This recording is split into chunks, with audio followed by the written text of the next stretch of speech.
Well, hi. Everyone's here from the newspapers around in our area, and I'm Monica Rose, and we are continuing our Manzanita Writers Press series on historical interviews and conversations with important people in our community, and especially those who remember the past and how things used to be. And a great thank you to California Humanities and Calaveras Community Foundation for helping support us in this project.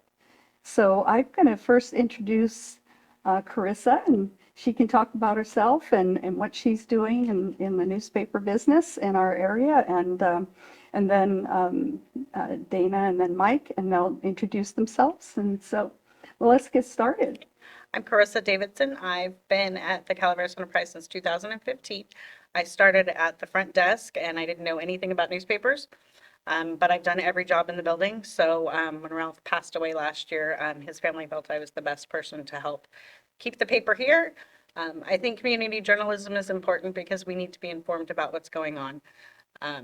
There's always something going on. There's always something that you need to know about, whether it's the arts, whether it's, the schools. We try not to do too much politically. There's not that much here, but, there's obviously the Board of Supervisors that needs to be covered. So I think if you have the information, then you are better informed and able to participate in your community better. That's a big project that you took on in your life. Did you expect it? I did not. I have a finance background, so newspapers is totally off track for me. But working with Ralph, and Dana was the editor when I first started, and the Butte Fire came through. And when the Butte Fire came through, I kind of learned how important newspapers were, how important the information was, who needed it, make sure it's accurate, make sure that it gets to the right people. So that's where I got started. Great incentive for the news. I mean, that was a big event in this county that pretty much changed the county in so many ways. And with Dana. So it might be genetic for me because I had a great grandfather who was a newspaper guy for many years. And then my father actually also worked as a journalist and had a journalism degree from the University of Arizona. And so I was trying to work a more conventional straight job after I got out of college, selling college textbooks. Basically, I was a publisher's rep. But it just wasn't as much fun as going out and finding things out and writing about it. And so I ended up going back to UC Berkeley for a master's degree in journalism. And that launched me into a career of about 30 years, including all the training and the internships in the Stockton Record. And I finished off my last 2.5 years with Corissa and Ralph at the Calaveras Enterprise. And it was both thrilling and challenging because we were trying to do serious community reporting with the resources available, and a lot of stuff happened. Boy, the period when I was there, not only did we have the Butte Fire, but there was the aftermath of the Butte Fire, which was just all this kind of unwanted turmoil and change, the advent of the cannabis industry, and just the discomfort of the population in the county changing a lot. So I think I was proud to be trying to help all that process by providing good information, but sometimes also frustrated that there were so few of us because you're right, the supervisors need to be scrutinized, and actually a lot of other things could be scrutinized if we had the resources to do it. I'm now like a board member on a fire district here in San Andreas, and I'm frustrated. No reporters show up, nobody shows up to our meetings, we're not getting scrutiny. And I guess that's kind of one of the core questions I would keep coming back to is how are we going to have a free society and scrutinize what we're doing if we don't have media to do it? Yeah. And there's a lot of fear and scrutiny too. People are, they don't want to open the curtains and let you look into what's going on. They're fearful. I think we're a fearful community in some ways, fearful of what's going to happen next, So, Mike, what about your background? Now, Dana, by the way, Dana Nichols. I'm sorry, I didn't say my name.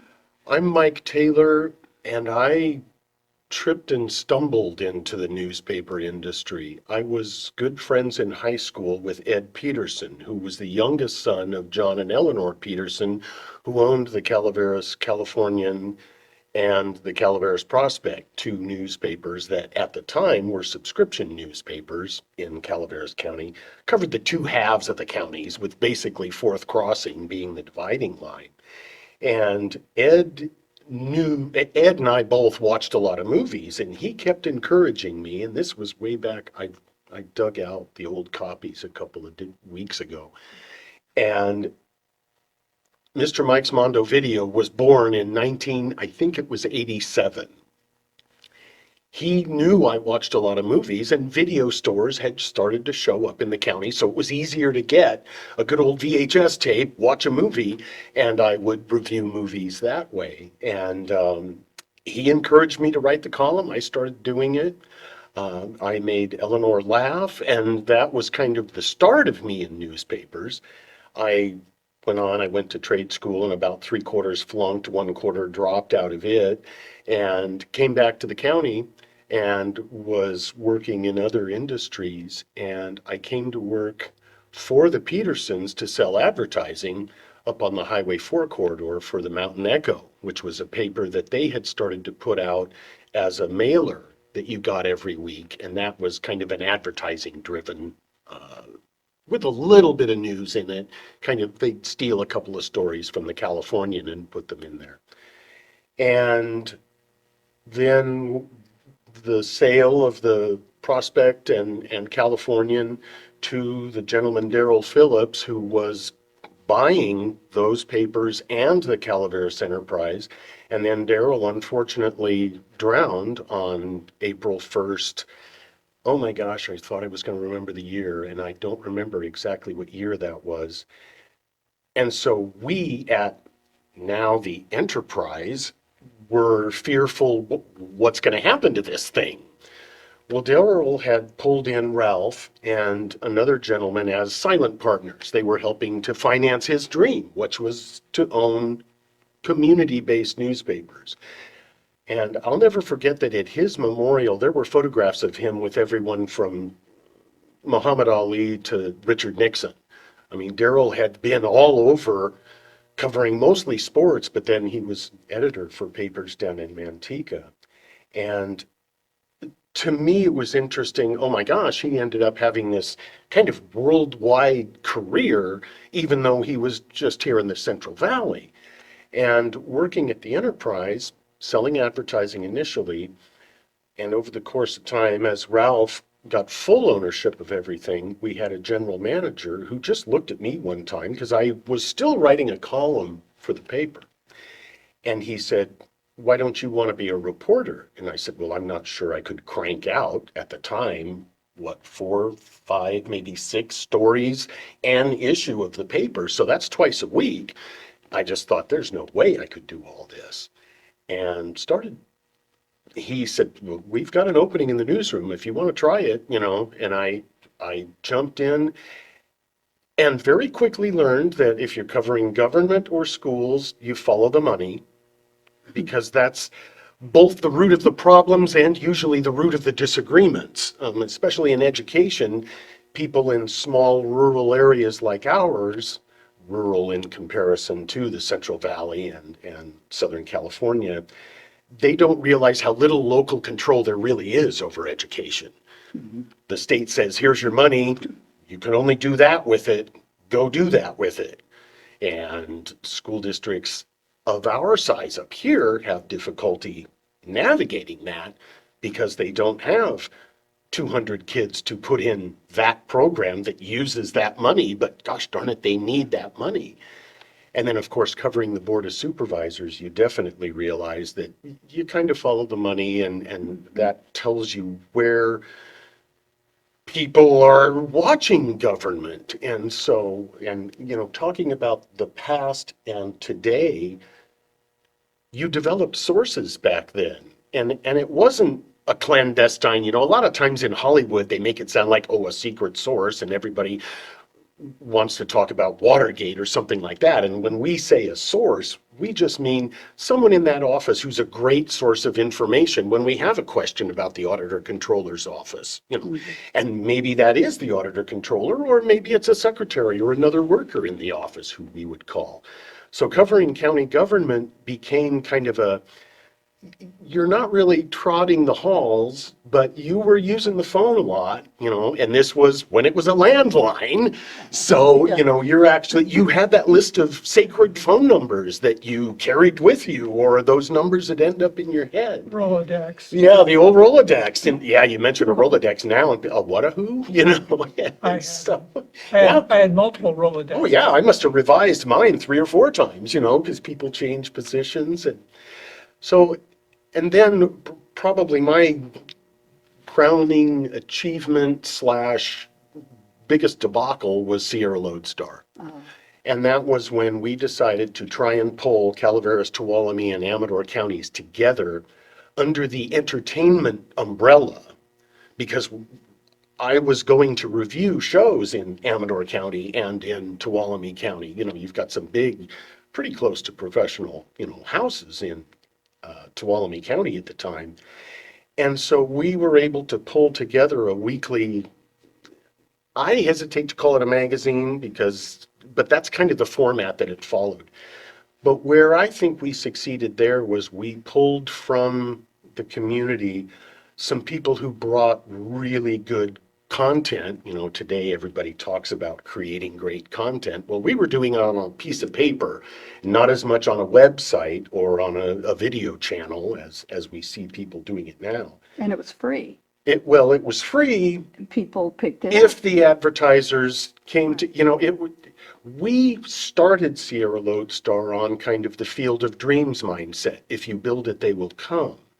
And the advertisers never really seemed to figure out what a benefit Sierra Lodestar was. Talking to them in their communities, oh yeah, everybody, we give them one of these because it tells them everything that's going on. But that didn't mean they were going to buy an ad in it. Mm-hmm. And so, again, printing costs and the like, distribution costs, because it was a nightmare to distribute because we had to physically drive it everywhere. And so, yeah, Corissa can probably speak to what that kind of delivery cost can be. And wasn't there a law to affecting distribution or contract workers, independent workers at that time coming in that was kind of difficult? And at the end? about, I think right after COVID, maybe 2019, 2020, they changed that we couldn't do drivers anymore. Right. They had to be employees, so everybody got an hourly wage instead of I don't know, we paid them 6 cents a paper to deliver, I think back then. And now we have to give them a minimum wage, which is $16 an hour. So And that's a, that's a huge cost to drive all the way Huge to cost. Tuolumne, all the way to Amador. Yeah, and that's after Sierra Lodestar closed up, because it lasted about 10 years. Yes. I think we had gotten to a 10-year anniversary and just after that, and we shut it down. But it's been interesting for me because I didn't know anything about the news business or collecting the information, like you said. And I had gone to a couple of seminars that the California Newspaper Publishers Association, the CNPA, had put on in Sacramento. And it was kind of like the country mouse going to visit the city mouse. It was, boy, what they're talking about is a whole different can of worms than what we've got up here. We'll have somebody up here call us and say, oh, the neighbor's house burned down last night, which we might not hear about it at that time till a day or two after, just because the flow of information, we're still dealing with fax machines. We didn't even really have that much email yet. And so it's been very interesting to see how the electronic, the technological generation came in and completely shuffled how news flows, both locally and internationally.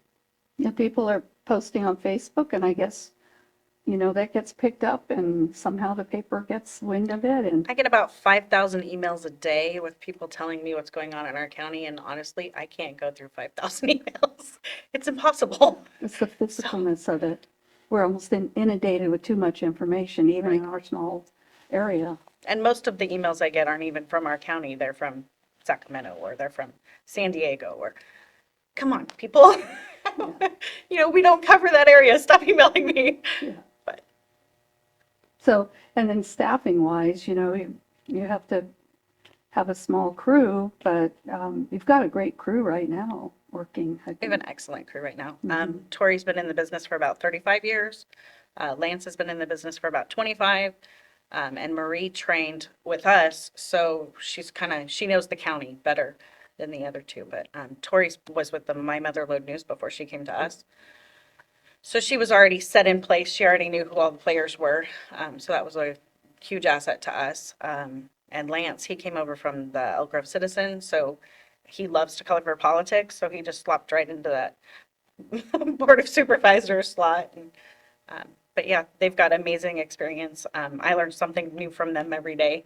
Because like I said, I didn't start in this industry. So, it's great to have somebody on the staff that I can go to and say, how do we handle this? We were talking earlier before the camera was rolling about some topics, and that were just really, really good. I know, Dana, you were, talking about the past and how it used to be. What were some challenges that you had then? That Well, the challenges were so different. So, for example, before we had all the easy cell phone technology and hotspots and Wi-Fi everywhere in the mid-90s, I actually covered a major event. That was the Oklahoma City bombing. And so what happened was I got into work and the Air Force was going to fly out an urban search and rescue team from Sacramento. Urban search and rescue team is the ones where they have the dogs to try to find, they say survivors, but unfortunately it's often recovery of remains. And so I got to ride on a military transport with this team. I was basically embedded to cover them as they went to Oklahoma City and did their search. So at this time I had what was called a TRS-80. It's this tiny little, it would be today a tablet or a laptop, and it had about 4 lines of text you could see on the screen. So do you remember the TRS-80s at all? I remember them existing, but I don't think I ever actually Anyway, physically so the saw one. technology at the time was that I could write a story. So as I'm riding on this transport, and by the way, it's not terribly comfortable. You're in one of those mesh harness things, and the dogs all got to pick where they were going to sit first because they were the important working characters here in this. So anyway, so I'm sitting here on this little TRS-80, which those of us in the business called trash 80s, because it was this difficult little thing to type on. I could only see 4 lines, and I would type the story, and then to file it, I would have to find a payphone, and there were these acoustic couplers that would make that screechy noise like faxes make, and it would hook in to our server back in Stockton and dump the story. So I ended up writing my story, and we get on a bus and we're transported downtown Oklahoma City, and I'm desperately looking for finally I see a payphone, so I get out of the thing and try to file my story, and I think it ended up not working, and I ended up having to dictate the story to an editor in Stockton to be able to file it. So that gives you a sense of how different the technology is now. Now it's so much easier to file a story, but the thing that's more short is just the bodies to actually do the looking and the gathering of the information, because even though it's easy to move things electronically, the basic gathering of information is still just as hard. You need to actually trace back information to its source. And this is why the ease of the electronic spreading is so unfortunate. It is really easy to spread things that haven't been traced back to their source, where you haven't actually found a witness, seen a document, witnessed it yourself. And so I guess I'm grateful that I was able to work in a time when there were, because these major incidents, so for example, I was one of the reporters at the Record in 1989 when that terrible school shooting happened at Cleveland Elementary School in Stockton, and there was there were so many people on the staff. There was like 80 people in the newsroom, and so they were able to have teams of reporters. You go do this. I was assigned to a school, was the sister school to the Cleveland school, and then there would be what they called a rewrite. They called them rewrite man. I don't know if they ever called them rewrite person, but in this case, it was a guy named Tony Sorrow, who we would all be phoning in our material from our notebooks, and then this person would be assembling the master story. And this was the way that things used to be done at newspapers. Well, the idea that you would have a team of 8 reporters feeding it to a seasoned rewrite person, that's very good. That's not going to happen, except maybe at a few of the big national publications. It's vanished. And as you hinted at, the information isn't vetted with the kind of, I would call, sincerity and temerity that we used to use. It was, because I can remember having some disagreements with some editors on, is this really the number for that? And, you call and you check and, yep, that's the number for that. And that's the kind of thing that I feel has gone. It's the editor just kind of is looking at the story and So I say, you probably still had the two rows of editors. I call them copy editors, but there was kind of this first bank that was the fact checkers, if you will. Kind of, and yeah, anything yeah, the big suspicious newspaper. would be challenged. mm-hmm. And then there was the second tier that was more just making sure the words were properly arranged. Yeah, and now you have what I call the TV approach, which is we haven't made anybody cry yet. And almost regardless of what story you're covering, it seems as though, and I noticed this back when I was writing for the paper, it's like we're just covering a gas leak at Calaveras High School. It's not traumatic. It's disruptive. These kids aren't under trauma. They smelled gas fumes, a few different times. PG&E found out the infrastructure was lacking. They fixed it. No big deal. But it's big news to, the television stations in Sacramento when you've got all the high school students out on the football field standing in a blob out there because they can't be in their classrooms. And so it was a little bit laughable to us from up here. It's like, it's basically a prolonged fire drill, But it affected a lot of people. But it affected a lot of So people. that's why the weather gets stories. It affects a lot of people. And Yeah. there were times in California when the people back east would laugh. You're writing a news story because it's raining, Yeah, yeah. right? Oh, Well, definitely. in California, it's a big deal. Yeah, big rain is big news. And you have to be right in it with your umbrella and out there. And if it's snowing, you have to be right in it. That's not happening as much anymore because you just don't have the physical manpower to get the reporters out there. Right, with Right. 3 reporters covering the whole county, it's just, So you're relying on people calling you or telling you something's going on, that you send somebody there, or So what goes away is the things that are more difficult, which is where you like go through court records to try to figure out, something about whether a certain profession is being held accountable. Well, you can find that out by looking at lawsuits and seeing what's happening, but nobody's going to have time to do that.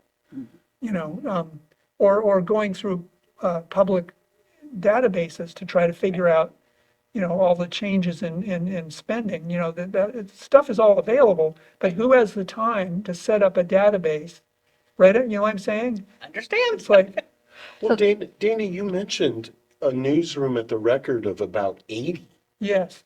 That's like mind-blowing for me, even for that time. So what do you estimate the Record's newsroom is down to now? 2 or 3. oh, no. Yeah. I was afraid it was going to be a The number that the low. ownership's changed. It's basically, it's only a newspaper in name in some ways. It's just it still exists and they try, but what can you do with 3 reporters? So is it more centralized where people are somewhere doing this Well, kind of there are research still, and feeding it? there are still people in Stockton, but they don't print it in Stockton. It's printed elsewhere. They bought a beautiful press in the late 90s, I think, when I was still there. And it was a beautiful, high-speed, modern flexographic press, and it's not used. It got, I assume, I don't know if there's anything in there. It maybe got sold off somebody else.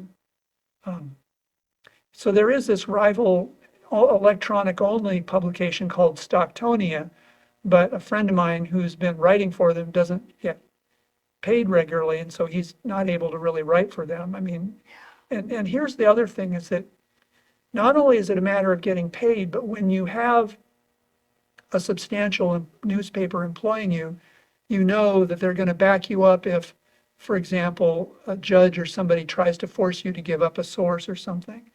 Because there's times when obviously somebody isn't going to talk to you unless you say, no, I will not reveal your identity. And often these kinds of sources are kind of, they tell you where to go. In other words, you don't ever quote them in the story, but they say, oh, you need to ask for this and this public record, or you need to look up at this civil case to get the information. And those sources, if they do get outed, anyway, the fact that you have the backup of a large organization means you're more confident to do that. If you're with some underfunded electronic only place that can't pay their reporters in Stockton, you're going to have doubts. Yeah. So do you think the integrity of has been damaged? Integrity of reporters, their reputation, or I say, well, so now you're asking me to speculate about how the public sees, and this is a big difficult thing because there's people who would consider themselves reporters who aren't doing what I would have thought of as reporting. the nature of what The nature of it. So unfortunately, some of the best investigative work is being done by advocacy organizations. So it's great that they're getting the details on climate change or how used car dealers, manipulate their customers or whatever it is they're investigating. But they're advocacy groups. They can't claim to be neutral. So even if it's a worthy cause, it's a different source of information. And I say kind of let the reader beware. You have to know that it's an advocate, not a supposedly impartial third party. And of course, we were never, ever, I would say never as any organization completely impartial, because even in the so-called good old days, newspapers were kind of blandly pro-growth, middle-of-the-road institutions because they're part of the business community, right? And so to the extent we were neutral, it was because we were advocating for kind of a status quo that was succeeding, but it doesn't mean that we properly had insight into everything or properly exposed all kinds of wrongdoing in the society. And the example I would give is, for the most part, conventional newspapers back in the 70s and 80s and 90s were not writing very much about how car dealers manipulate customers, because that's probably one of the biggest places that a lot of consumers get taken for a lot of money. But you wouldn't ever nail that too hard because those are some of your biggest advertisers, or they were back then. Yeah. It's different now, but they were one of the biggest advertisers. And I want to briefly sing the praises of Ralph here. The biggest advertiser had been, even then, the hospital.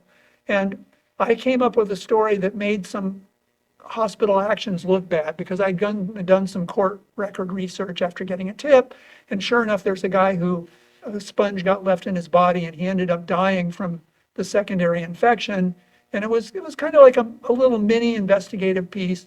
And Ralph, of course, was the publisher and had the probability to say whether he would do the story or not, which was going to piss off the biggest advertiser, and he did it, even with the risk. And to the hospital's credit, it did not cut us off. But some advertisers would.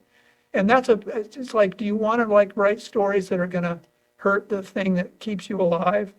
And so throughout history, there's always been times when certain topics did not get covered very well because it was against the interests of the newspaper's kind of business community, if you will. Yeah, I would venture to say that's the case today too. If I can pose a question to Corissa, since I've been out of the enterprise for a while, and knowing how we used to get information about, say, the fire departments or the sheriff's office, how is crime covered in the county now? Tori covers our crime beat, so she's got contacts at the sheriff's office. She's got contacts at or sources at the Angels PD, and she's constantly asking them questions. She's in the sheriff's log reading everything that's going on, and then she usually poses the question, and then we get a Nichols post back giving us the answers of her questions. So, but she's constantly on the phone, emails. Well, let me ask a question. So we had just about, was it 10 days ago, that standoff up in West Point that ended badly with the guy threatening the law enforcement officers and getting shot. Right. Did you send somebody to the scene? We didn't find out about it until after. So we can't be up there until after it already happened. So she's been on the phone with the sheriff's department trying to Right. get, confirm the information that we have, make sure that it's accurate, Yeah. but then we're talking to them, but, So the they don't reason, always release the names of the other people involved, so we have to take their word for it. so a lot of these big city newsrooms would have somebody there basically almost 24 hours a day listening to the Right. police scanner. And there was even one time when I'd already gone home after midnight as the night police reporter, and then they heard some officer involved shooting, so I got called up and went back out to a scene. Right. And you just don't have the resources to do that. I think I'm the only one that listens to the scanner, and there's been times that I've gotten up and I've headed that way when I hear Yeah. something going on, but, all I do is take photos. I don't write stories. But So- still, you're witnessing the events, and that is so valuable, Carissa, that somebody goes and actually witnesses what happened as a independent third party, because you're not the perpetrator, you're not the law enforcement, you're a third party. Yeah, the But do you- situation that happened in San Andreas with the gentleman, I was there waiting to see if there was anything gonna happen, Excellent. or, there was a fire, so I was the one that was driving out Well, there. and here's another question, but But- sometimes you probably get readers who provide you a photo or a video of something that's happened. Right. Do you have the resources to vet that? How do you cope with that kind of stuff? I don't do any of that, but my Well, reporters do. Tori does, okay. Tori or Lance would call the fire department, verify the source from them. Sometimes they'll give us the name, or we have the address and we can find the name of if it's a fire, we can find the property owner. But, we're still dependent on what other people tell us, because we just can't be everywhere. We try. I would really like to be able to be everywhere. Well, I'm so glad that you mentioned the scanner, because I can't tell you the number of times that we would hire a new reporter, and their attitude with that squawk box going in the background was, what on earth is that on for? Right. They didn't realize that when that thing beeps 3 times and they're giving you the pre-alert before they actually tone out the fire, they tell you what the issue is. Structure fire, Valley Springs. Right. And so I'm already jotting down Baldwin Street, oh my gosh, got to listen to this when they tone it out. And then we would listen for the first engine on scene. We have a fully involved structure, flames coming out of the roof, okay, we're sending somebody down there because they're still going to be there when we get down there. So these new reporters were like, I'm frantically writing down, all this stuff that's coming through the dispatch, which they didn't realize was all of the information that appears in the first 2 paragraphs of your story. Yeah. And so, It's invaluable to listen to the radio, and yeah. I wanted to give an example, a very specific one. When the Butte fire took off, when the fire jumped the canyon and was headed toward Jesus Maria and Ridge Road and all that in central Calaveras County, I was listening to the scanner and I could hear the tension. There was just like 1 or 2 sheriff's deputies desperately trying to warn people to get out. And you remember there was actually somebody who got trapped in there and ended up dying, didn't get evacuated. And that was when we knew clearly that things were going way, way bad, that it was, and obviously in the early situations, it's chaos, because CAL FIRE nobody knows exactly what's happening in the ground except the people who happen to be there. And so that was kind of the first tip that it was going to be as bad as it turned out to be. And that was only because I was sitting in a newsroom and I had other people. I had a reporter already going up Highway 26, and that reporter fortunately did get some of the early photographs and recording some of the damage and that fire coming up on the houses. But these major events quickly overwhelm local news media. The next time we have a really large fire, I don't I'll know be what there. you're gonna do. You're gonna cover it as best you can, but having only 2 or 3 reporters is gonna quickly, you'll get overwhelmed because there's gonna be so much to cover, the evacuations, the resources coming in. There's a whole camp of fire engines from all over the state that'll show up within a few days. All the keeping up on which areas are, remember all which is closed and where can you go back to your property, and Right. the rescues of animals. I mean, it just goes on and on. It becomes this vast event. Yeah. It's a hydra, yeah, it's got so many tendrils that, and that's what, the good local publications, they know how to pull on those tendrils and get some information. So it does, but I could definitely see you getting completely overwhelmed by something like, heaven forbid, another butte fire. Or a I- Charles Ng deal where it becomes international, and you've got all these people coming in, from outsiders coming in and writing reports, and our local reporters trying to edge in to get the information needed. Right. It's, I can't even imagine trying to cover the Butte Fire with the stuff that we have. I mean, they're amazing and they're wonderful, but Yeah. it would be impossible. You almost need a newspaper posse where you've got people strategically placed, that can get there. Well, and she has to make a judgment call of what temporary expansion of the news hole can be paid for, right?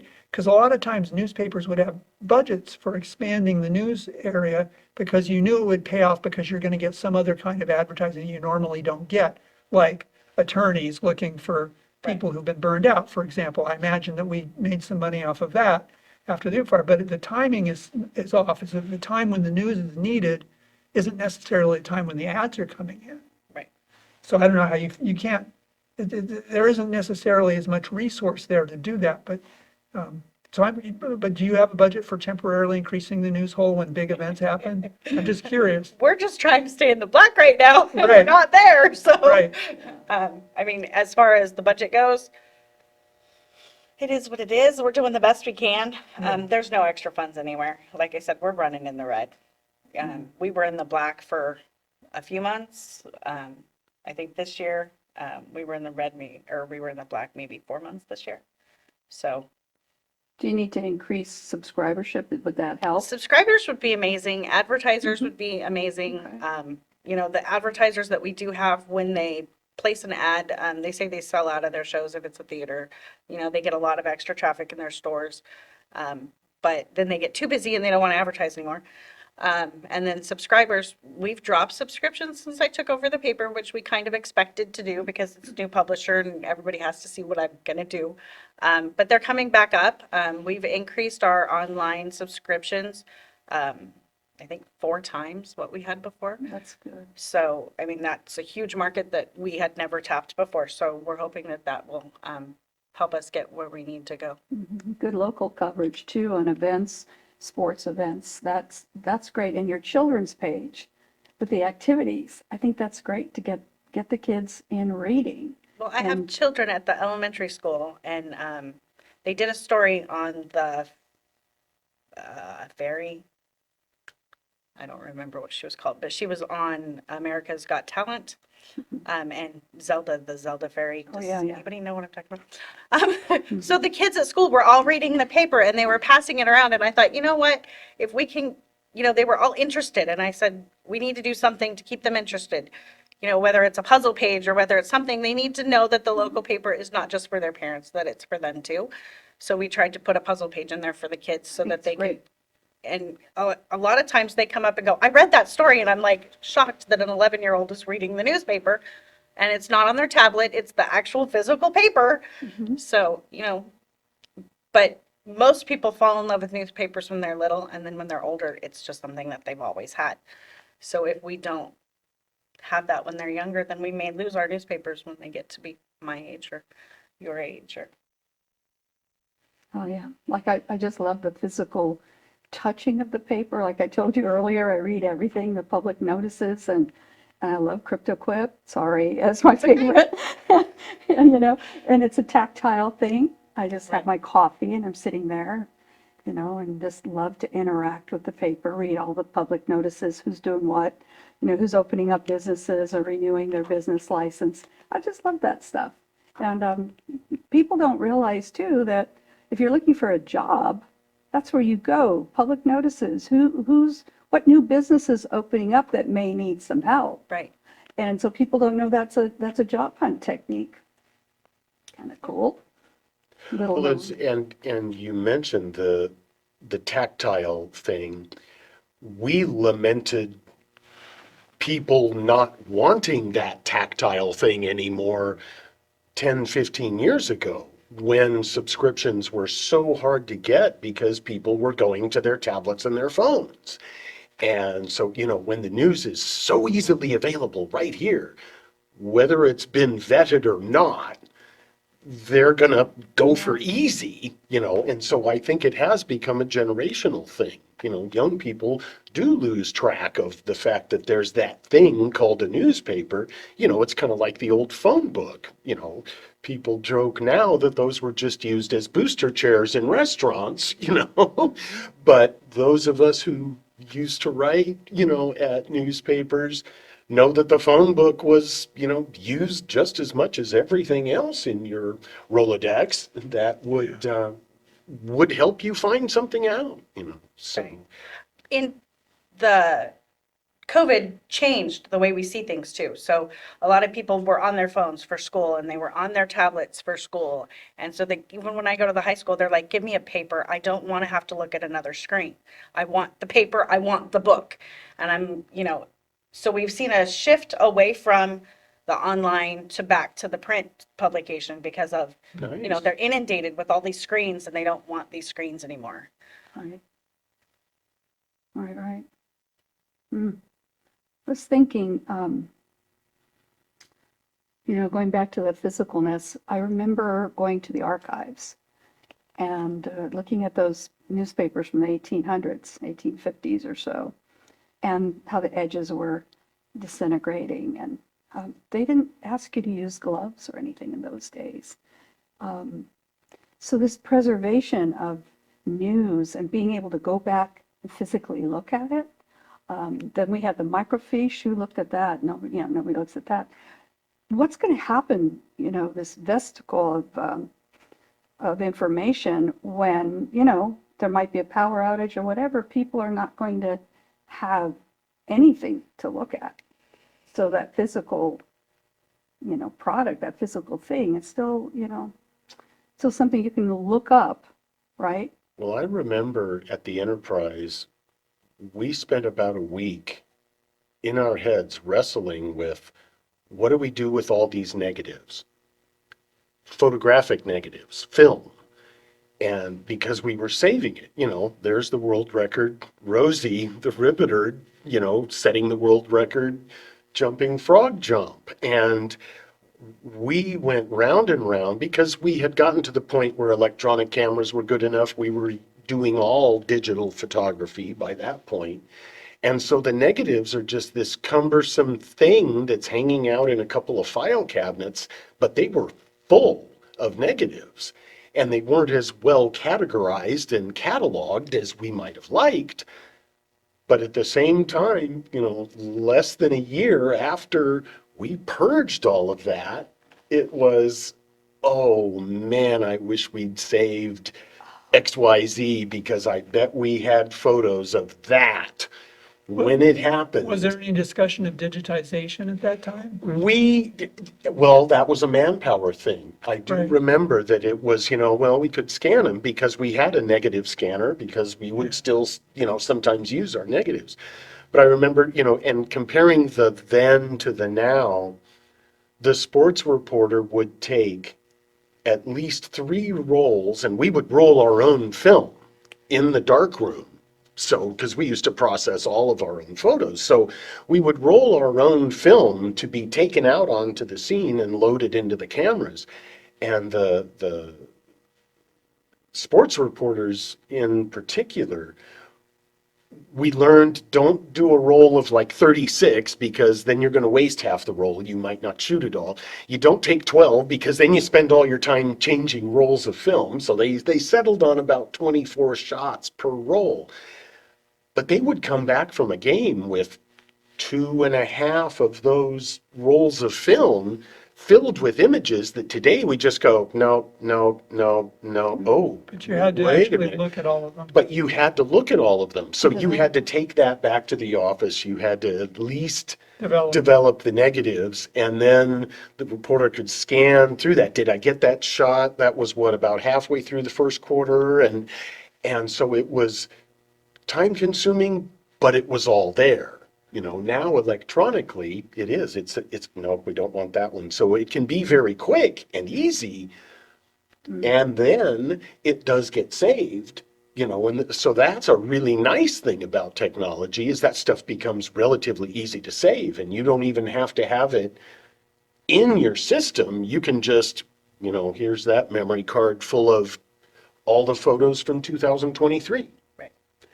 And, you know, they're cataloged by issue number, and you know how you can go look at them. They don't have to sit in a computer file somewhere. You can just go grab that if you need it and take a look. So, And those are like a flash drive, for instance? yeah, something to, you know, to that. And I'm Something like- way oversimplifying it, but Yeah, that's kind of how, you know, that kind of saving of the sacred information, how it has been made easier by all of the technological advancements. But you see the formats changing. Remember the floppy disk? I mean, who can read those anymore? Who's got a floppy disk reader? I mean, only a few people may have those things available. So that stuff, yeah, unless you copied it into your new format, that's all gone. Mhm. So Yeah, I'm cleaning out our databases now, and we have files that we can't open, we can't read them. So, and they were from Yeah, 2000. because the software's changed. 2012, or, you know, we can't read those files. So we've lost a lot of photos. I know they were on there, but we can't open them. So, that's an interesting thing there. We're just through, you know, losing archives. Wow. but we still have them archived with the books of the printed paper, but Yeah, those you are, said the physical ones, but not the raw. right. Hmm. That's interesting.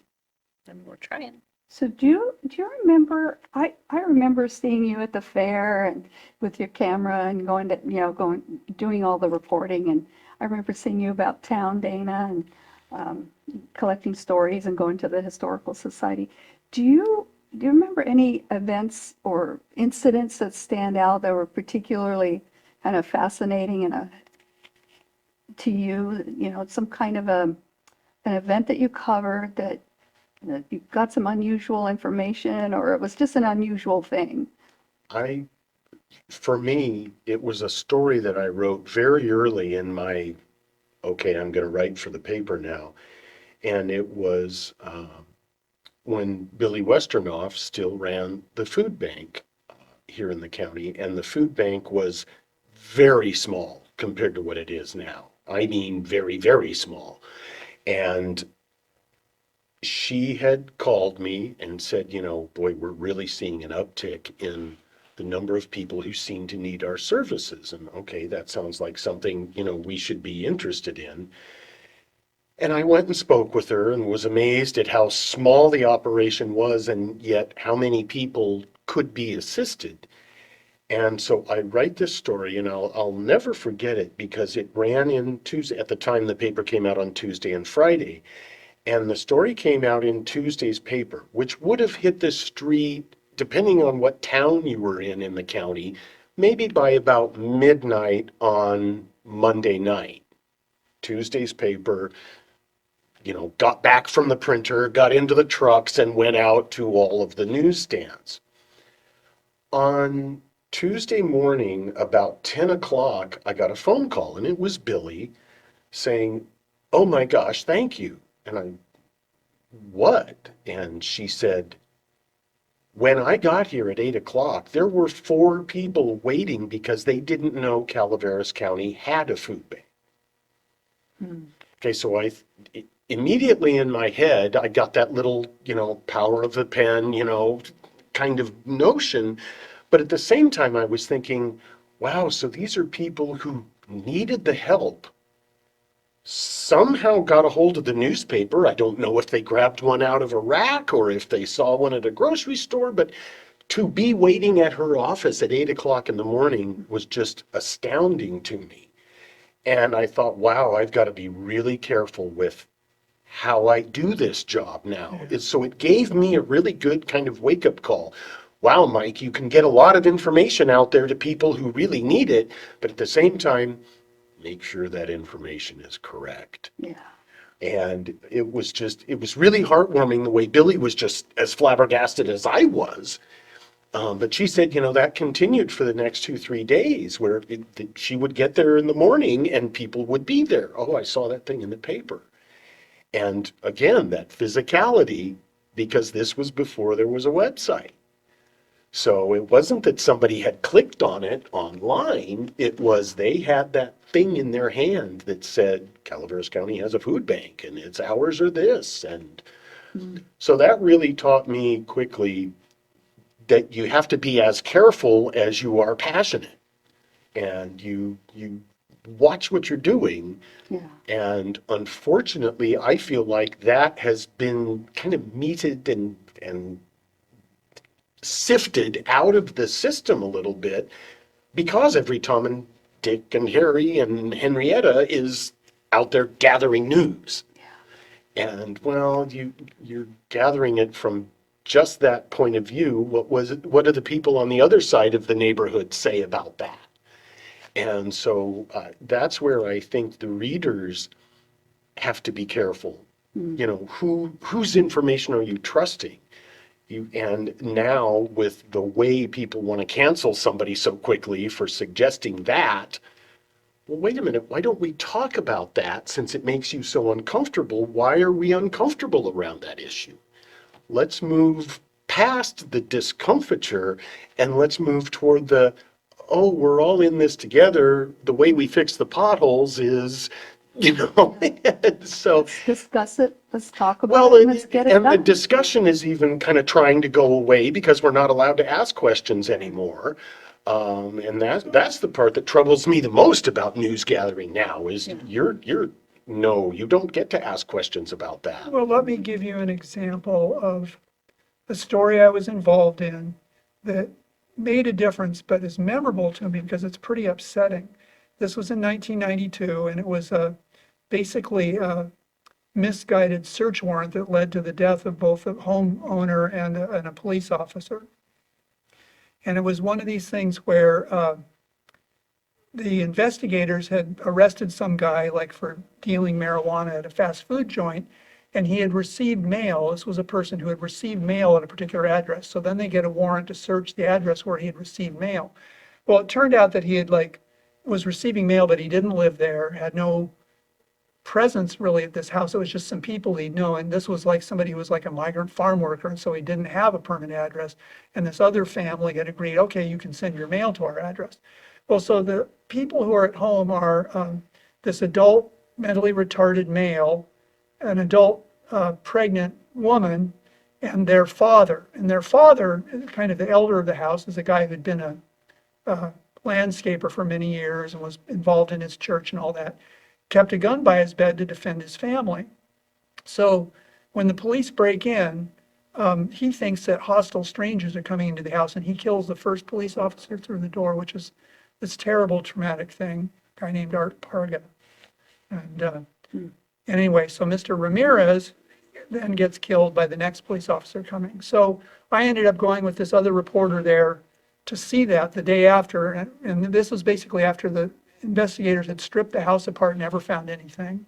And so then I'm talking about every little plate over an electrical outlet because they, in theory, people could hide stuff on the wall. So the house was stripped. But by the time I got there, the police had at least hired the cleaning service to take up the blood spots, although the floor was still wet in the bedroom where the blood spots had been.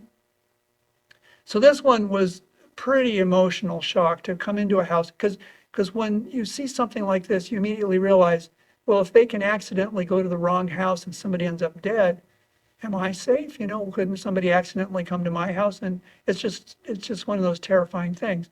So anyway, reporting on it was difficult because obviously the police officer just lost one of their brothers, and so they were upset.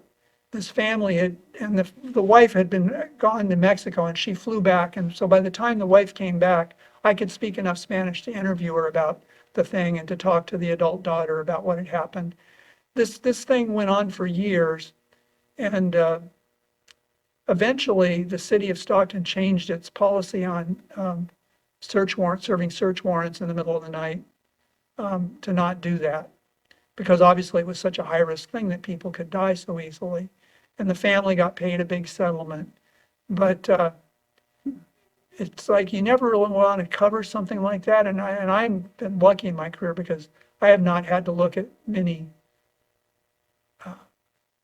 dead bodies, but some of my colleagues have. But that stuff has an impact. And yet I'm also proud of the work we did, because as difficult as it was part of the public dialogue that led to a change in the policy that should keep more people alive, you know. Anyway, so that's what I wanted to mention. I don't know if it's unusual exactly, because things like this have happened all over the United States. Yeah. But that was the one that happened in Stockton that I was involved with. It's nice to know that you're part of the change that's made for the better, Yeah, you know. it did happen. And there was another one where there was a terrible car accident on that, where it is that 120 goes across Manteca. It used to be really dreadful, 2-lane road with nothing in the middle. And after we wrote news articles about this terrible accident in the this would have probably been in the early 90s, or maybe in 1989 even. Then there was state funding was made available to at least put a divider that would prevent other accidents of that kind crossing the center divide. So I know that, and I don't necessarily think it's unusual, but I know that at least sometimes it made a difference to have the public scrutiny. And I assume that there are other times that the public scrutiny made a difference that I just don't know about, right? Mm-hmm. Yeah. There are unusual events. Like I remember reading, I think you guys covered, the Enterprise might covered it, that the Wallace, there was a guy who was, I think it was a father who the son had been manipulating, I guess, and the father died and was there for I don't know how many weeks or months in the chair. I think it was weird. It was a bizarre thing. You know, unusual kinds of stories. Are there any things that kind of stand out to you, Mike, in the past? Maybe Unusual? No, because I had a passion for covering education. So that was, and I used to tell teachers at board meetings, excuse me, call me when you're doing something funky in class, you know, when that visitor comes to talk to the kids, or when you're out releasing the salmon fry in the creek that the kids have raised. So there wasn't a lot of unusual in my world, even covering the entertainment venues in the area. Those could be fun, you know, getting to interview, you know, this artist or that artist. I mean, Peter Frampton's the best interview I've ever had with somebody, just because he was so nice, and I had a couple of really good questions for him because I had asked some friends who played guitar about Peter Frampton. But that's just kind of the fun stuff. One of the things I enjoyed covering the most was the Performing Animal Welfare Society? the pause. Yeah. I just blanked on the last word in the PAWS acronym. I was really fortunate because Pat Derby and Ed called me before they even had much more than the first road cut in. And having lived in Calaveras County for so long, when somebody says, oh, and then we're going to build this over here, and then there's going to be this big that, and then we're going to have that, I had learned, well, I'll believe it when I see the foundation at least, you know. And so I got out there, and these two people are talking about, you know, the elephants that they've rescued, and they're going to bring elephants to Calaveras County. And I was just dumbfounded at the idea. Then you start digging into the history of why they do what they did, and it was just fascinating. And okay, this is coming to San Andreas. And speaking of kind of the sources thing, they told me in that first interview or that first meeting that they had a reporter at the Lodi News Sentinel, because they also have a facility down in Galt and one over in Herald.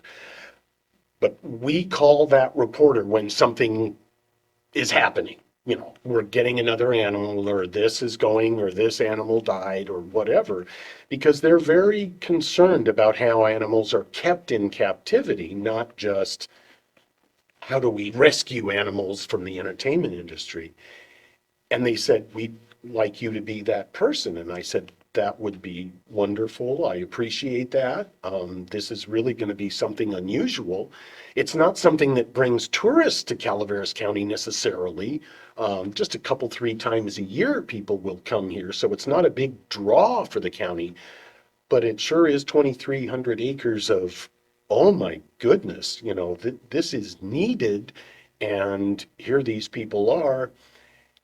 And nothing beats when Ed calls me one Tuesday morning and says, "Oh, how's it going?" And I said, "Well, great. What's going on? What do I?" "Oh no, somebody here wants to talk with you." "Hi, Mike. It's Bob Barker." Mhm. We had met before, and why would Bob Barker want to call and talk to me? But it was just a, "Hey, how you doing?" kind of thing. He was up here visiting them. His foundation had invested millions, had donated millions of dollars to Paws to facilitate a lot of the construction there. And I'd kind of been there in all those baby steps. And so that for me was really interesting, fascinating. Uh, and I learned how valuable what Paws does is to all of those animals that you see in the entertainment industry, and sadly even in zoos, that aren't treated exactly as nicely as we think they are. And when they get here to and then for me it was wonderful that, well, they get to come here to Calaveras County and live the good retired life.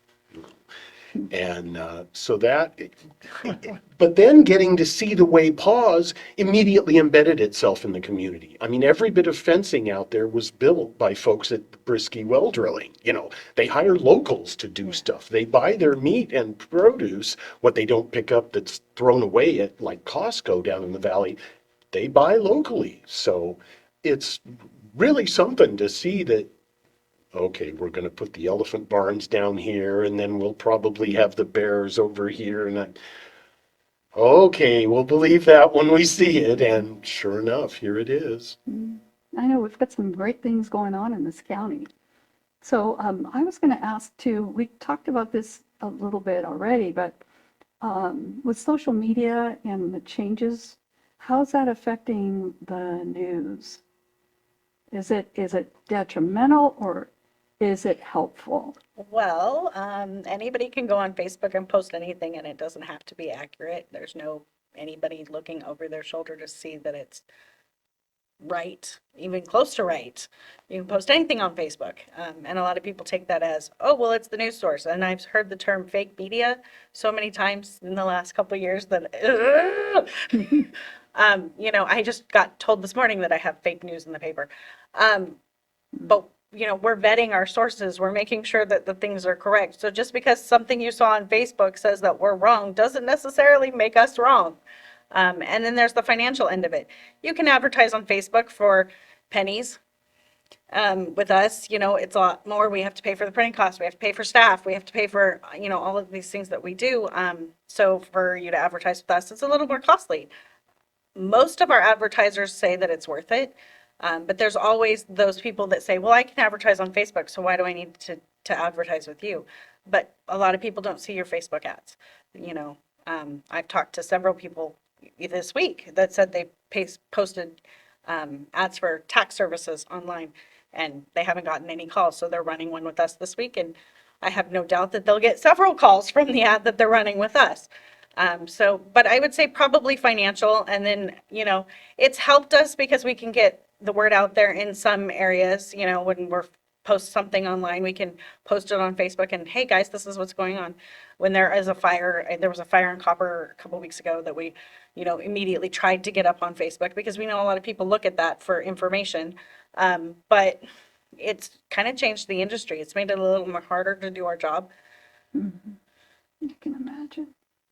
You have a comment section too, right, on the online? Yes, we do. Is that How's that handled? I always wondered. We don't moderate the comments. We make sure that there's no name calling or, you know, inflammatory statements.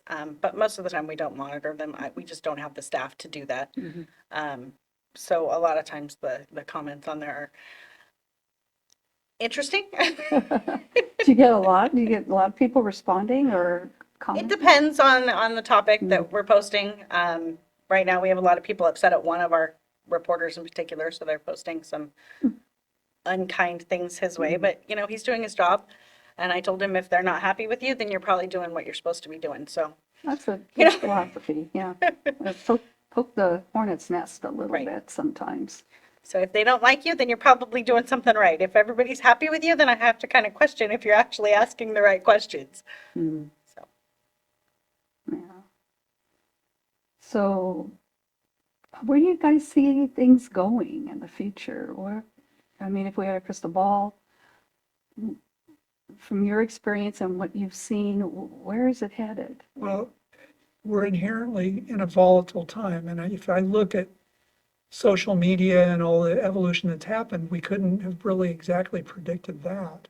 So I think there's going to be other technological changes that are going to be hard to understand, and social changes too. I think that it's all going to continue to evolve, and we're going to be surprised. So I'm reluctant to make any predictions, except that we'll have to adapt. And if we want good information, we have to find ways to get it.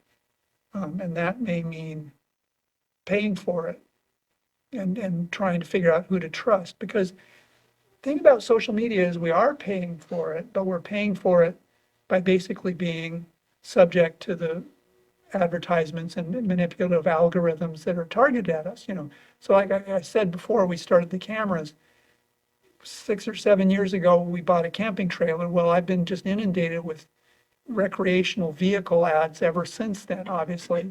You know, so something I did 7 or 8 years ago now has me marked as an identity, and it's worth marketing that to me. You know, and then these algorithms are doing a lot of other things in terms of how they target what I'm fed on Instagram or on Facebook. And I think that we haven't really been with this long enough to figure out how to get what we want out of the situation, right? We're basically being manipulated by these algorithms, and we haven't yet figured out how to pay for or get the news that I actually want, that I think is good for me, rather than what'll grab my attention.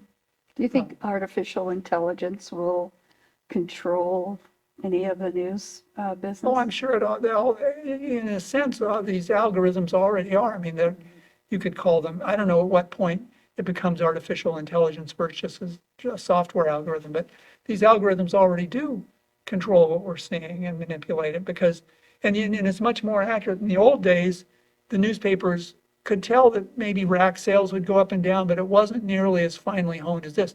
This is on an individual basis. You can tell what a particular person is more likely to spend time looking at. And that's a level of information that just simply wasn't available before. And so given that they have that level of information on me, how do I protect myself? How do I give myself access to information that I can trust, right? I think this is a difficult problem, but my prediction is that people are going to start finding ways to do that. And it might mean that we decide, oh, I'd better pay Corissa to have a newspaper, because if I don't do that, nobody's going to go to the local school board and have a neutral account of what happened at the meeting, right? I mean, there's some pretty intense things happening in the schools, and there's somebody to send. Right now. Thank goodness there's somebody to send, but there may not be anybody to send if we don't take care of you and keep you in business. Right. And newsrooms are using AI to write stories, and so there's a lot of things going on nationally with the National Newspaper Association to make sure that the ways that newsrooms are using AI to write their stories or to get their information is, you know, we're being held accountable to that. What's the policies that we want to put in place, best practices for newsrooms to use AI? Because with us running 3 people in a newsroom, AI looks really good. You know, I can put a program on it and it will help me get the data that I need. Well, you know, that's a lot of time saved for a reporter. Yep. So, I mean, it looks great, but we need to make sure that that information is still vetted and that information is still accurate. And so they're setting up, like I said, best practices of how that can be used in newsrooms.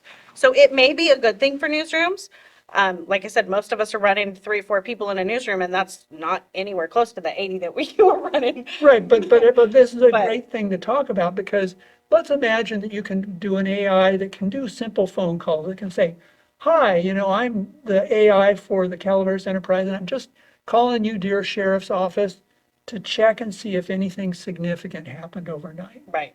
Well, that's great that the AI can do that, but is the AI going to be trained in ethics? In other words, does the AI know that the AI has to honestly represent itself, and that if it misrepresents itself, that now you've tainted Right. the source of information? Exactly. And the AP has been working with AI in their newsrooms for a while. So, they're getting these things sort of lined out. I'm not quite ready to jump in that.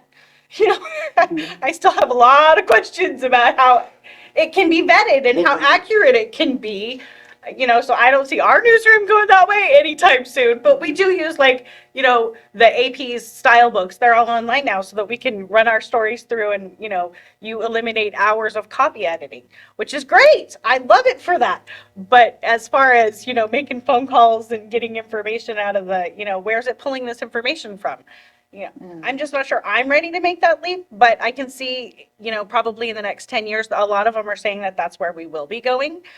We have seen a trend away from national newspapers to local newspapers in the last couple of years. There was just a report that hit my desk this week that said that 65% of Californians, or I think it was Californians, prefer their local newspapers to the national publications. They think they're more accurate. They think that, we're more independent, so we don't have, quite the bias, for one or another political group, whichever paper you're subscribing to. So, I mean, that's a huge thing for us, considering the number of newspapers that have closed in the last few years. And people are missing their local newspapers, those places that do have news deserts. You guys need to support your newspapers before they disappear, because we don't have one now, and now we know what we're missing out on. And once they're gone, it's really hard to get a newspaper to say that, that's a valid place for them to come in and run a newspaper.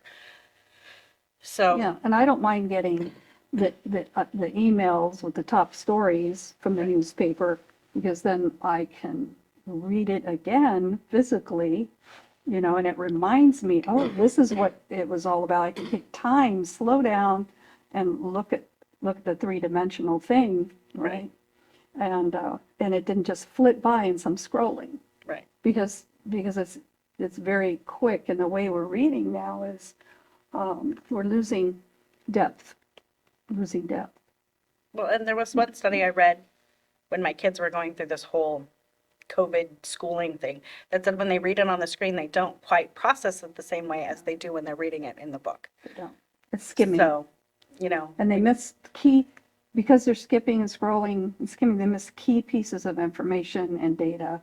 They just skip over it because it's numbers, or it doesn't seem relevant, so I won't read that part. right. Well, and that's kind of it. And I think is one of the dangers that the AI, I'll call it a mindset, brings into this is all you need to do to create that story is put in 4 or 5 buzzwords and it'll spit out your story. Right. Written from that angle to appeal to that person and so you're basically now you're targeting stories. I'm going to tell people this based on what the AI goes and digs up.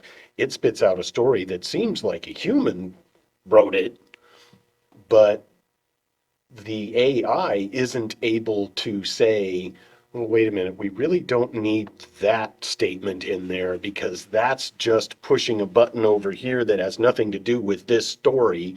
We're just trying to facilitate using that buzzword. And so, the hashtags and the shortening of everything, I think has been a real detriment. We knew that language was going to fall apart as soon as we started texting. Mm-hmm. Because everybody's got an abbreviation for everything. And I've started to see some now. It's like, what? Right. And we've been doing this now for years and years and years. But some of these are just now showing up in my text universe, and it's like, wow, where did that come from? Emojis and pictographs will Yeah, replace but the word. see, to me, as somebody who was an editor, who was writing, or excuse me, editing good writers' information, I'm still making little changes just in the way you present the information. You know, if you're talking about the past, you don't say they were working, you say they worked. Right. That's just how you do it. And it kind of depends on how active you're making that little part of the story, but that's the part that's human. If you're letting an algorithm do that, you're just being lazy, I think, as the editor. Oh, I've got to fill that hole on page A17. And I know you wish you had an A17, but I mean, but that's kind of the thing, you know, we need a story to fill this, you know, for us, way back in the day, it used to be, we need 1 column by 4 inches, and you grabbed that little story that fit that 1 column by 4 inches and just kind of dropped it onto the hard copy piece of the newspaper that was sitting there and was going to go be photographed to go on the press. You know, today it's click, paste, post, done. And who read it in all of that is the question. And that's where, as you say, we have to decide who we're going to be that person who read this and said, yeah, that's accurate. Yes, that's what we want to present as the news on that topic, and so on. Yeah, people are a little nervous about pursuing the story afterwards also, like what happened. We always hear as the story's happening and the impact and some basics, and then what happened afterwards? You know, we don't hear the rest of the story. Remember, was it Paul, I forget his name. Anyway, he's the rest of the story, and then Oh, Paul Paul Harvey. Paul Harvey, yeah. Well, so yeah, so a crime scene gets covered, but then the follow-up, the legal aspect of it, the court case may not. No, we don't know what. So yeah, so what did the happened. person end up getting prosecuted? You may not even know. So everything's kind of, you know, feed them the information now that's needed, and then, but we never get the full story. Right. Because that takes years, and then you have to go back and revisit. But I think the paper does have a section where you go back in time and pull up some real interesting historical Lance events. is a historian, so he loves to do history, and that was something that the people in our community had really asked for, was more history on things that are, you know, in our county. So when I hired Lance, I was like, you're going to do a history every week. And so he came up with this column that's leaping back. So it's what happened 60 years ago, because we're celebrating our 60th anniversary. So it's 60 years ago, what was in print in the newspaper. And I don't know how many people have called me and commented, I remember that, or thanks for reminding me, or, you know, here's another side of that story that you didn't know, which, you know, it's a great place to have conversations. And so it's really been good. He's been doing other history pieces too that are way more in depth. So we're trying to make them a regular in the paper because people really like I, it. So. I like it. I like it. It fits in with our historical county, you know, which is a focus. Right. Yeah. There's a lot of things that I've lived here since the 90s, but I don't know where that, you know, thing came from or what the past is on that. So lots of information that, you know, another way to not let the history die, you know, because a lot of people have it in their heads or they remember it, but it's not written down anywhere. So it's just another way for us to keep our history alive. So besides the scanner and other ways to get information and the leads and somebody calling and say, hey, this just happened, you know, are there other ways that you're finding out, you know, what's going on in the stories? Like social media, you'll look at somebody's, there's a buzz, something's going on. Right. We have, Marie keeps a really close eye on Facebook and can tell me what's going on. A lot of people call the reporters directly, so they, you know, then they come, hey, this person says this is going on. What do you want to do about it? So that's primarily what I do. I don't really keep up with sources or, you know, I don't go out looking for stories. Occasionally somebody will call me and I'm like, somebody needs to get on this like now. You know, because if it's at me, you guys weren't listening, so. If there's a pattern, like an uptick in some kinds of crimes or Right. whatever, people are real curious, like what's really going on? Right. Are we just seeing more Facebook reports of it, individuals reporting it? I mean, is this really an uptick in crime, or is it the same as it's always been? It's just more visible. I think we're more focused on it. I think it's always been there. Like I've been doing the sheriff's logs for a while, and there's always been this going on and that going on, and there's always those things going on. But I think we've more focused in on the specifics of it. This person did that, and it's become more personal. Yeah. So. And interest-based too. Some of your reporters have interests, and they kind of pull out these stories that nobody would have even known. I think it's fascinating. Good. Well, we're kind of wrapping up. Is there anything that you wanted to add to our discussion? I wish we would have recorded the time we were talking before the cameras were rolling. That's some great topics. And but is there anything you want to comment on that? I just want to thank these guys. You guys did a hard job. And, when I came into the newsroom, both of you were there. And both of you have shaped what I think of as the news. And I appreciate both of you being mentors to me personally. Thank you. I mean, you made a huge impact, and so did you with just me personally. And I've seen so many reporters come through that room, and so many people in the office in general, that both of you were hands-on. You were trying to make sure that you got it right. And so that didn't leave the newsroom. You taught that to me. So I'm trying to make sure that that continues in our paper. So thank you both.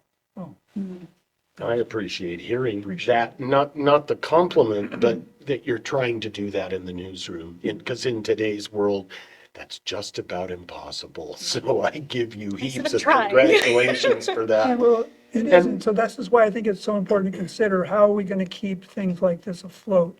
Because obviously the current model is precarious. Yeah. It's like somehow there has to be a way to pay for you to have reporters on the ground that makes sense, where the incentives are right. We don't want it paid for in a way that skews it. Right. We need a way to pay for it where we can get reliable information on what's happening in Calaveras County. Right. I don't have the exact answer, but that's what I'm thinking we all need to look for. Well, when we figure it out, let me know. Is there a way you can ask for part of the tot money or anything Tax dollars? that you can get a piece of funding that? That would be, If we did that that, would I be would be tantamount to concerned about- education. Okay, we told you Yeah. you were gonna go buy buses with this money. You have to go buy buses with this money. And I But here- personally, I wouldn't encourage her to go anywhere Well, near that. And the but- reason is that if you get money from the government, then it becomes political and the government will have influence. Do you really want the government to have influence on what Corissa does? No, No. we don't. That's right. But yeah, there are grants out there, but they typically tend to go to newsrooms that, like the Washington Post or the LA Times. They typically don't go to small newsrooms. We just couldn't do what they're asking us to do. They have a couple of grants out there that want us to cover healthcare in rural districts, but they want to tell us exactly what we can say and exactly what to cover, and I'm not willing to go through that. Strings. Yeah, Yeah, yeah. So. Hoops to jump through. right. And it would have to be on a regular basis where you'd have to continue to get grants to do Right. that. You know. Yeah, and I like a free press. So, Well, and you said it yourself, Corissa, is the people will only miss it when it's gone. right. It's always been there now, so they don't know what it's like to have it gone. Right. And that's why they need to find a way to keep it going. Not to put too sinister a tone on it, but I look at the difficulties people in totalitarian states like China, what they go through to try to get reliable information and the risks they take. So people do want reliable information, Right. but I don't know how to channel that energy in a way that's going to give us reliable information here. We need to find a way to do that, Right. you know. And I will say that the Sierra Lode Star going out and no longer being available for people has made people realize that you can lose it. And we've tried to take the things that people loved about the Lode Star and put them back into just the enterprise. So we are covering the plays and we are covering events and things that you would normally have covered there. So we're trying to bring that back into our local paper. But because the Lode Star is no longer here, people are very aware of the fact that you could lose something that you love. Yeah. Yeah. Yeah. Anyway, thank you all. I think this has been such a good conversation, and I'd love to pick your brains more about it, and maybe we'll have another conversation again and get some stories and add a few other reporters that you know that have been around and add some new information to it maybe at some point in the future. But thank you so much for coming and spending Thank you. the morning. We're headed for a big storm, and I'm glad you could come out and it's not raining yet. But anyway, thanks so much again for coming. All right, thank you, Monica. Thank you. Thank you.